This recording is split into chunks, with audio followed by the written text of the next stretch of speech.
Bayangkan ini terjadi di 2026.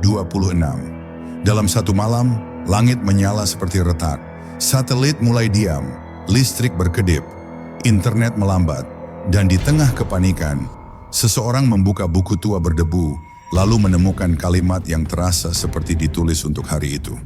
Pertanyaannya, kalau ramalan kuno mulai nyambung satu persatu, apakah kita sedang diperingatkan atau sedang diarahkan?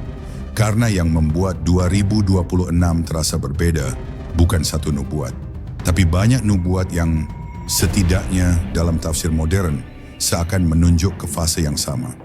Masa ketika langit mengamuk, suara palsu menelan suara asli, dan manusia menyerahkan keputusan penting kepada sesuatu yang tidak punya wajah. Dan kalau kamu bertanya, bukankah ramalan selalu bisa dicocok-cocokkan?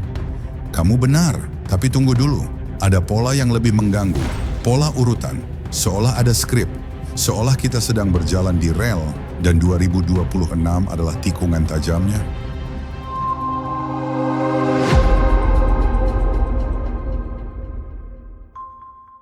Misteri ini mulai dari sesuatu yang kelihatan membosankan, digitalisasi arsip. Perpustakaan, museum, dan koleksi privat memindai ribuan manuskrip.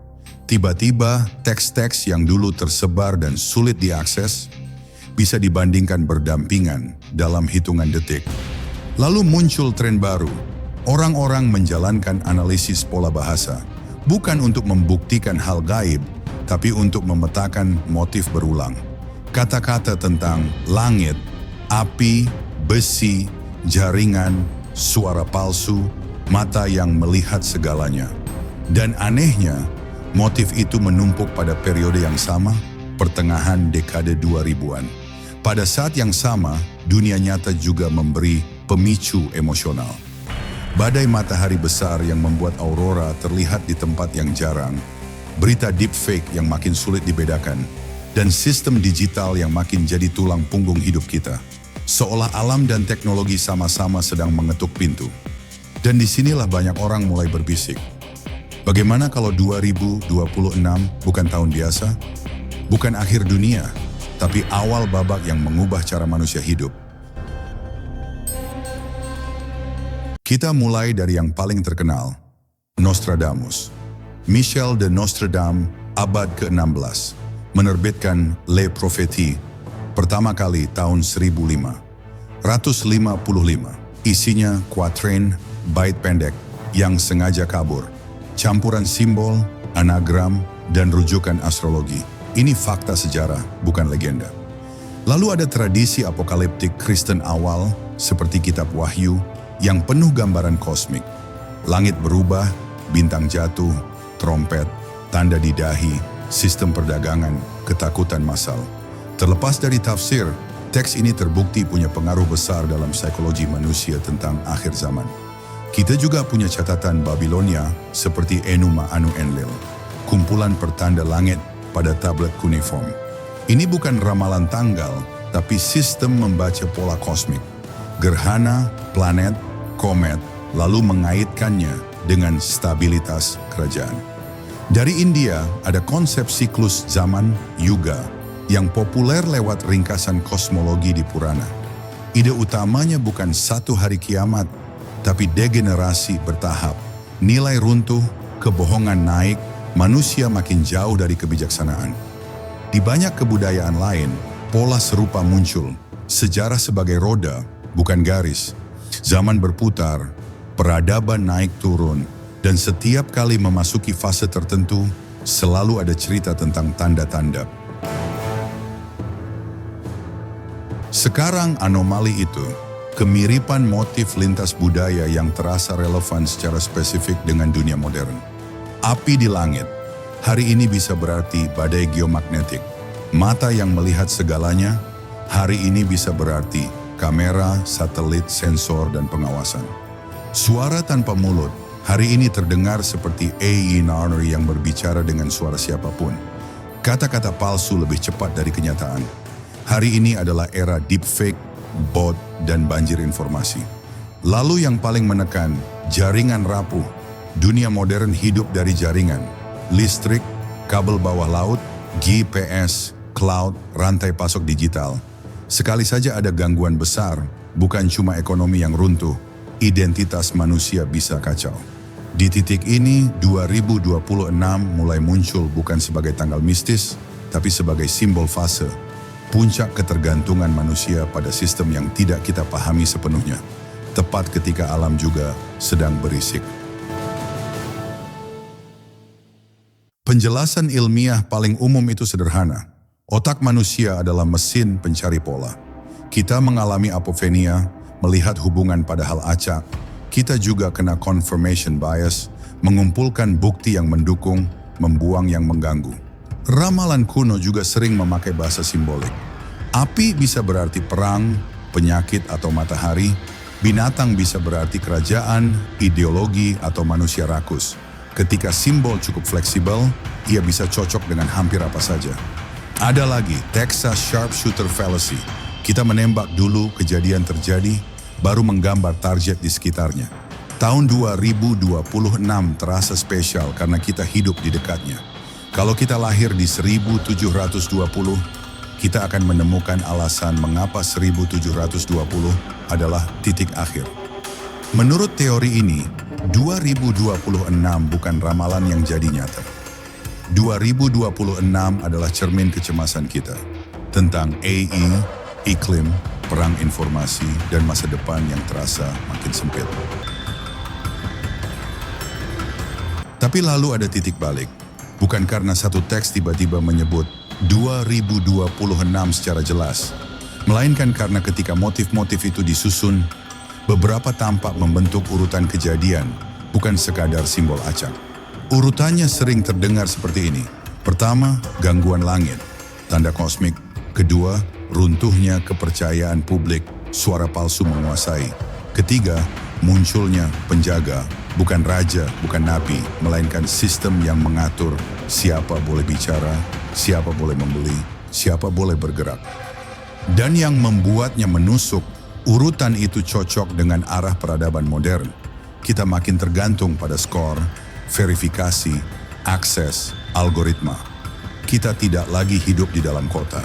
Kita hidup di dalam sistem.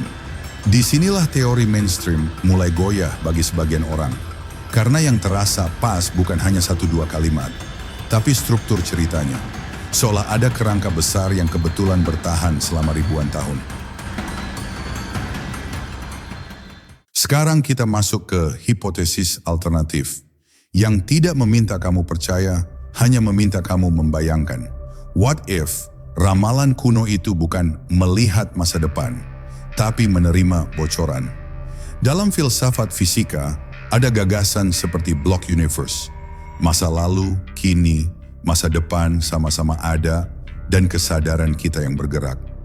Ada juga spekulasi retrokausalitas pada diskusi interpretasi kuantum, ide bahwa informasi bisa tampak seperti memengaruhi masa lalu, meski ini bukan konsensus dan bukan bukti ramalan.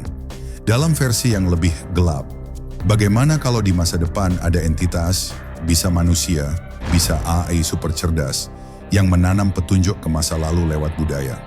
Bukan lewat mesin waktu fisik, tapi lewat memetika, mitos, simbol, ritual, cerita yang menempel di kepala generasi. Dan kalau petunjuk itu dibuat cukup kabur, ia akan bertahan, ia akan selalu relevan.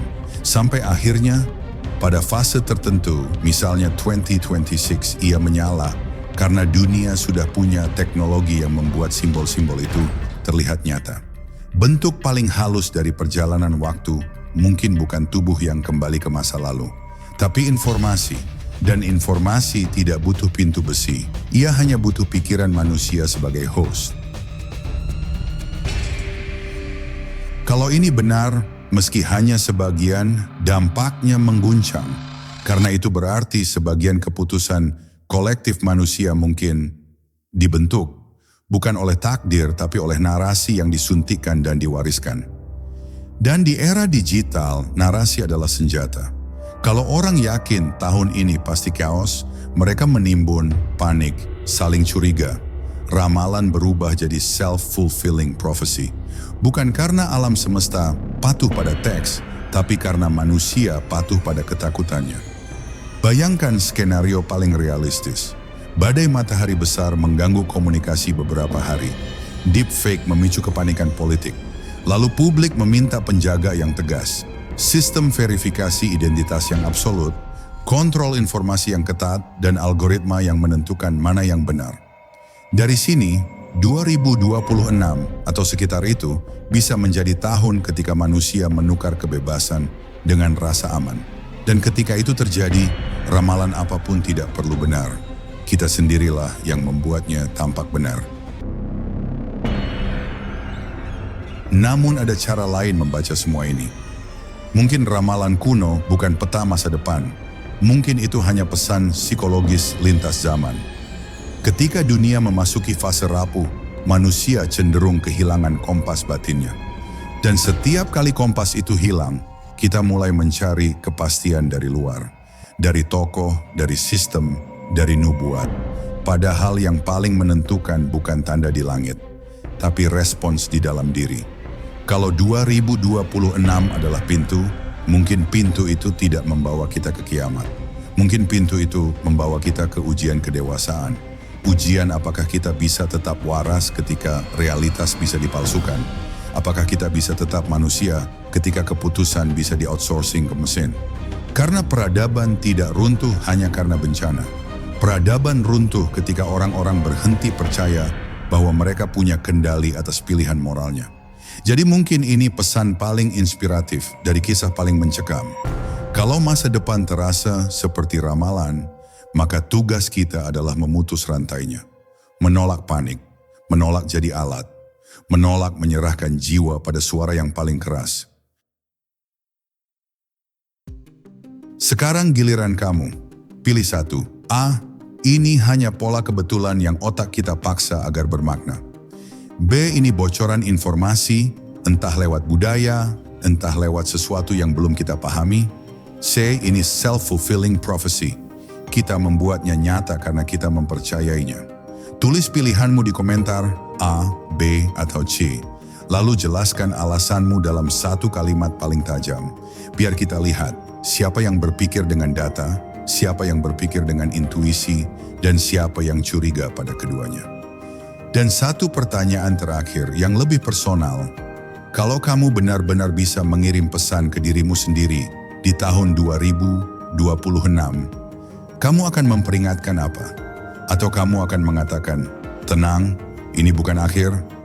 Kalau kamu ingin, aku bisa bikin part 2. Kita bedah ramalan-ramalan spesifik yang paling sering dikaitkan dengan dekade ini. Mana yang benar-benar punya basis teks, mana yang cuma potongan viral. Tapi untuk sekarang, kita punya satu pekerjaan, tetap sadar sebelum cerita ini menulis kita.